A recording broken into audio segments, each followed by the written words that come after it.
রাত তো বৃষ্টি থেমেছে, বেরোবে নাকি? অনেকদিন ভালো মন্দ কিছু খাওয়া হয়নি।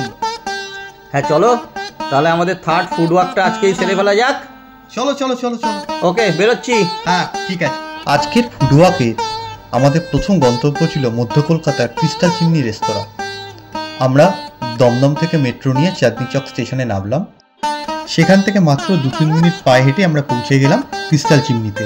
এটি একটি ছোট্ট কিন্তু জনপ্রিয় রেস্তোরাঁ। এখানে বসে খাবার ব্যবস্থা হচ্ছে দোতলায়। এখানে গিয়ে আমরা অর্ডার দিলাম লাপচিকাই chicken, garlic and pepper fish এবং বারবিকিউ ফিশ। এই 3টে আইটেমই খেতে জবরদস্ত ছিল। এখান থেকে টুক করে মেট্রো ধরে আমরা পৌঁছে গেলাম এমজি রোডে এবং সেখান থেকে সামান্য হেঁটে আমরা পৌঁছে গেলাম কলেজ স্কোয়ারের রিঙ্কি রেস্টুরেন্টে এবং সেখানে ট্রাই করেছিলাম রোস্টেড চিলি পর্ক। এটির স্বাদও যার পর নাই ভালো ছিল। এরপরে আমরা চলে গেলাম স্বাদ বদলের জন্য প্যারামাউন্টে। এখানে আমরা নিয়েছিলাম বিখ্যাত ডাব শরবত, পাইনাপেল মালাই শরবত এবং ক্রাশড গ্রেপ শরবত।